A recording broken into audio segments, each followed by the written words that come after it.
Մեր հարևան Իրանում բողոքի կրակը թեժանում է ժամ առ ժամ։ Անհնազանդություններ են տեղի ունեցել Թեհրանում, Բուրուջում, Համադանում, մի շարք այլ քաղաքներում։ Փողոցներից մեկի ցուցանակի վրա ցուցարարները գրել են Թրամփ։ Իրանի բանակը եւ Իսլամական հեղափոխության պահապանների կորպուսը բերվել են լիարժեք մարտական պատրաստության։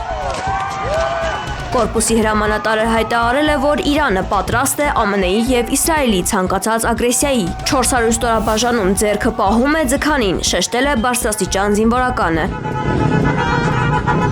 Իրանի նախագահ Մասուդ Փեզեշքյանը վստահ է, որ կառավարությունը ընդունում է սխալները եւ պատրաստ է լսել ժողովրդի օրինական պահանջները։ Նրա խոսքով իշխանությունը պետք է երկխոսություն սկսի բողոքավորների հետ։ Արտաքին թշնամիները փորձում են օգտվել մեր ներքին դժվարություններից վնաս հասցնելու համար։ Բարեփոխումների պատրաստ ենք, բայց խնդիրները մի գիշերում չեն լուծվելու, ասել է Իրանի նախագահը։ Իրանի խորհրդարանի խոսնակ Մոհամմադ Բաղեր Ղալիպավը տեղեկացրել է, որ տեղի ունեցել մեջլիսի նիստ, որը տևել է մի քանի ժամ։ Նա խոստացել է ավելի ուշ մանրամասներ պատմել նիստի մասին։ Ամերիկացի սենատոր Լինսի Գրեմը դիմելով Իրանի իշխանություններին հայտարարել է, որ Դոնալդ Թրամփը Բարակ Օբաման չէ եւ Իրանի ղեկավարությունը պետք է հասկանա, մեջբերում, եթե շարունակեք սպանել ձեր սեփական ժողովրդին, որը պահանջում է ավելի լավ կյանք, Թրամփը կսպանի ձեզ։ Մեջբերման ավարտը։ Ըստ սենատորի, Իրանում փոփոխություններ են տեղի ունենում, որը կլինի մերձավոր արևելքի պատմության մեջ ամենամեծը։ Իրանի ժողովրդի օգնությունը ճանապարհին է։ Այս ինտրիգային հայտարարությամբ է ավարտել խոսքը ամերիկացի սենատորը։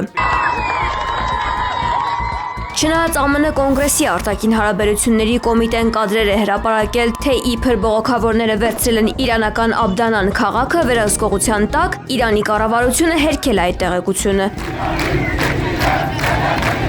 Միայն Մալեք Շահիում բախումների ժամանակ ըստ ոչ պաշտոնական տվյալի վերջին 10 օրում զոհվել է ավելի քան 34 ցուցարար, այդ թվում 2 ոստիկան։ Աբդանանում սկզբում տեղի ունեցել բողոքի խաղաղ ցույց, որից հետո ակտիվիստները սկսել են հեռանալ, սակայն քիչ հետո 250-ից 300 հոգանոց մի խումբ բաժանվել է եւ սկսել հրդեհել քաղաքի տարբեր հատվածներ։ Ցուցարարները հարձակվել են խանութների վրա եւ պատռել են բրնձի պարկերը։ Իսվահան քաղաքում բնակիչները այրել են Իրանի դրոշները, Սելսելեում Ղասեմ Սոլեյմանիի լուսանկարը այրելու փորձ կատարած ցուցարարն ինքն է հրդեհվել։ Ըստ մի շարք վերլուծաբանների, Իրանում տեղի ունեցող բողոքի ակցիաներն արևմտյան ֆինանսավորում ունեն։ Ավելի վաղ անհնազանդությունները ողջունել են ԱՄՆ նախագահ Դոնալդ Թրամփը եւ Իսրայելի վարչապետ Բենյամին Նեթանյահուն։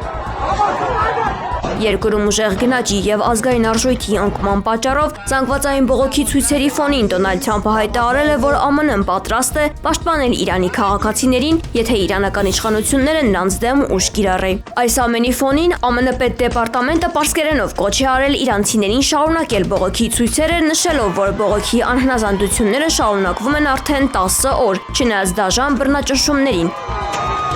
Վաշինգտոնը հայտարարել է, որ ցույցեր են տեղի ունենում ամբողջ երկրում, շուկաներում, համալսարաններում եւ բնակելի թաղամասերում։ ԱՄՆ-ի տվյալներով զոհվել է առնվազն 29 մարդ, ձերբակալվել է ավելի քան 1200 ցուցարար։ Միացյալ Նահանգները մերձավոր արևելք է տեղափոխել օդային վերալիցքավորման եւ Globemaster C5 ու C17 ռազմատրանսֆորմատային ինքնաթիռներ։ Ըստ Times պարբերականի անցած շաբաթ թագավորական ռազմաօդային ուժերի 3 բազաներում վայրեջք է կատարել առնվազն 14 C-17 Globemaster ինքնաթիռ եւ 2 ծանր սպառազինությամբ ուղղաթիռ։ Ոչ Պենտագոնը, ոչ բրիտանական բանակը տեղեկությունը չեն մեկնաբանել։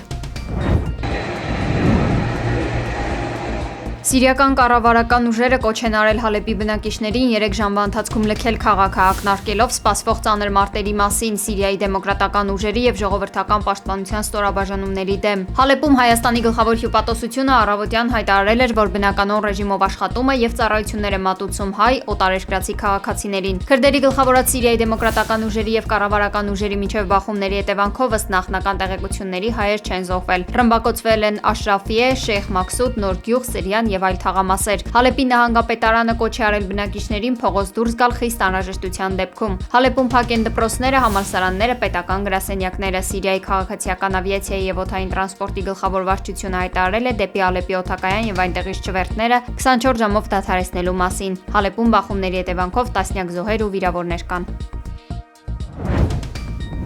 Իտալիայում ընթացող Tour de Ski մրցաշարի ժամանակ հայ դահուկորդ Միքայել Միքայելյանը տուգանվել է այն բանից հետո, երբ կպչուն ժապավենով փակել է իր մարզահագուստի վրա Ադրբեջան գրությունը։ Մարզիկը Ազատության հետ զրույցում պատմել է, որ հանդերձանքը ստացել է մեկնարկից ընդամենը 2 ժամ առաջ եւ տեսնելով իր հայրենիքի նկատմամբ ագրեսիվ տրամադրված երկրի անունը, որոշել է, որ սեփական արժանապատվությունը վեր է միջազգային ֆեդերացիայի հովանավորչական կանոններից, թեև մրցույթի ժյուրին ըմբռնումով է մոտեցել մարզիկի պատճառաբանությանը, սակայն արձանագրել է կանոնների խախտում, քանի որ Ադրբեջանի պետական զբոսաշրջության գործակալությունը 5 տարվա պայմանագիր ունի ֆեդերացիայի հետ եւ մրցույթի պաշտոնական հովանավորն է։ Հայաստանի դահուկային սպորտի ֆեդերացիան հայտարարել է, որ սատարում են հայ դահուկորդի որոշումը եւ պատրաստ են վճարել տուգանքը։